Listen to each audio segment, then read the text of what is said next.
sport video games are an interesting enigma. I can't say I wouldn't ever see the appeal, getting a chance to play with some of the most recognizable stars in whatever sports you like.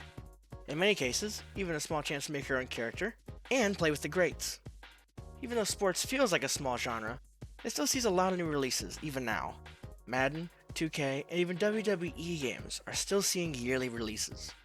Even though these games are still on the rise, plenty more have fallen into obsolete obscurity. Looking back into the past can help us get a clearer picture on why so many creative titles just seem to fall off the earth entirely.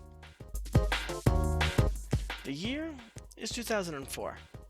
Shrek 2 was dominating in the theaters, the Patriots made it to the Super Bowl, and Martha Stewart went to prison. Though, that's a story for another time.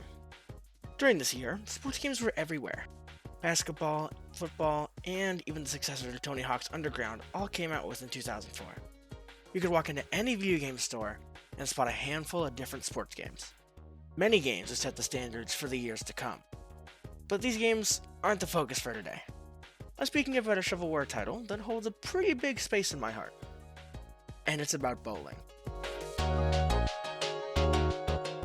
While every other sport out there has a bunch of titles, I feel that bowling seems to be one sport that always just seems to draw the short straw.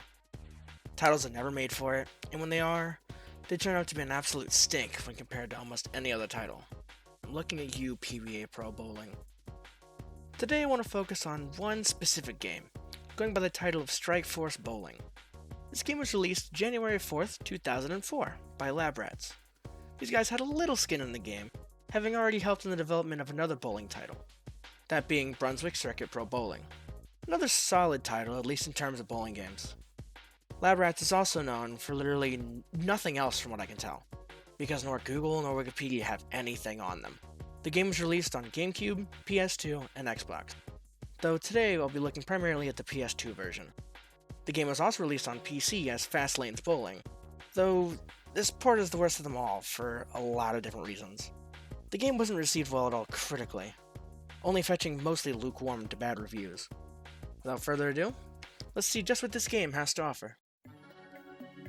Starting off with the title screen, I wanted to point out one of the only differences that I can really tell, and it's quite an odd one. Between the GameCube and PlayStation 2 versions, the main theme has just a slightly different key between each other, almost like one version is a little more slowed down compared to the other. It's a little hard to hear, but if you listen closely, you can tell it's just ever so slightly different.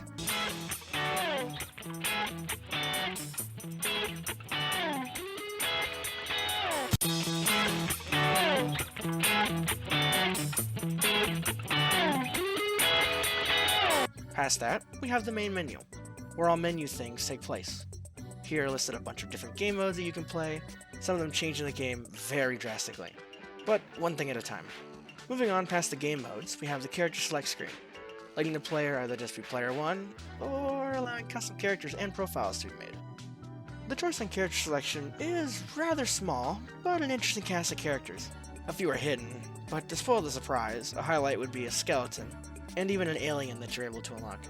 Once you've perfected the perfect bowler, you move on to the stage select. Each tile features a day and night course of whatever lane you're looking for. My personal favorites have to be the Wild West and space theme, because nothing screams bowling better than traveling to parts unknown to set up a bowling tournament there. For starters, the gameplay is rather simple, consisting of just clicking a button and moving your target. You can add spin that helps hook the ball. The hook, speed, and accuracy section in the stats is something you can work and change in the character selection.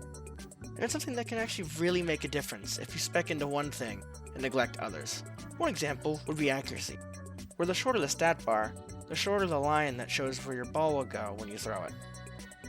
Speaking of bowling balls, there are plenty to choose from the standard balls you would find in an alley in your hometown, to even the entire Earth itself. There are plenty to choose from, and each stage has its own unique one that is equipped by default when you enter the alley. You can change easily with the press of a button. Even though there are so many choices of varying material and weights, the choice largely doesn't seem to matter in any way that I can tell. The same can be said for the lanes, seeming all to react and feel the same way in terms of any standpoint for regular bowling, except for the pirate ship.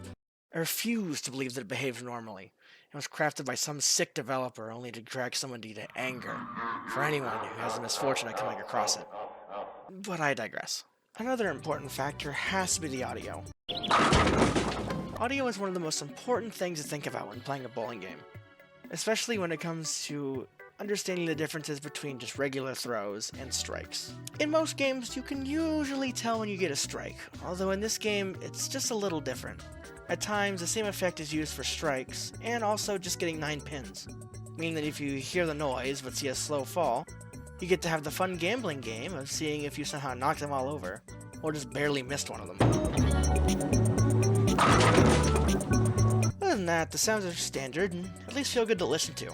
Very punchy and responsive, when the physics are kinda ready to show you otherwise. With the lanes and bowling balls being the same feel across the board, it leans into being super easy to pick up and play, but does cause the issue of suffering from a lack of challenge variety when it comes to normal bowling.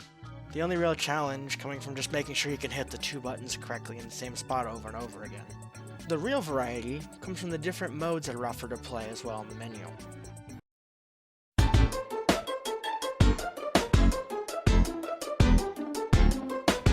Going down the list, we have Tournament Mode, that being pretty self-explanatory. Challenge is something to do with spare shooting. You get a certain amount of attempts to convert as many spares or splits as possible. Next is Golf, where you get certain patterns for each hole, and have to knock all the pins down in order to advance. Each throw is considered a stroke, and the scoring is pretty identical to real golf. Practice Mode is simply just practice. Enjoy trying to knock down a certain pattern, or do what everyone else does and just try to cheese a 7-10 split for the character unlock in this mode. Now I know I missed one of the top, that being Skins. Skins is a harder one and quite a bit more obscure, so bear with me here. Skins seems to be something that originated from golf, and has a few other applications in sports, bowling being one of them.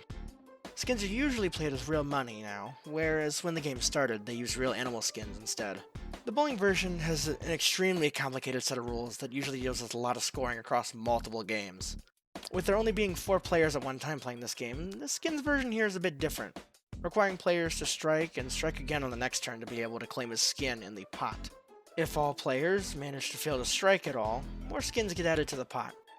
Most money earned at the end of the game wins this mode.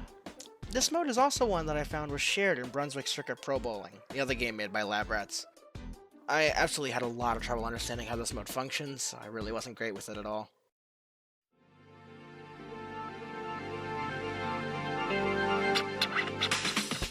With that being said, this pretty much sums up the bulk of the game as far as brass tacks go. A short list, but a rather enjoyable time for anyone, even if it's just for a few short hours, inebriated or not. In terms of obscure bowling games, this one's just one of the better ones out of the bunch. It stands out in some ways while also being a carbon copy in others, and that's not necessarily a bad thing, just considering how bad the bar can be set for just throwing a sphere at different shaped objects. Do I ever think that a game like this would be able to come out in our current year? I highly doubt it. The reviews for this game were fairly critical, scoring 4s and even 6 out of 10s if they were lucky. And while I'm not one for ratings, this game is definitely something to check out even if you have a minuscule interest in bowling games. It may be a short ride, but absolutely a fun one. Maybe another one of these days I'll have to look at scraping into the bottom of the barrel on a couple of these other ones. That is, if there's really a bottom to be scraped. That being said, that's all I have for now. Till next time.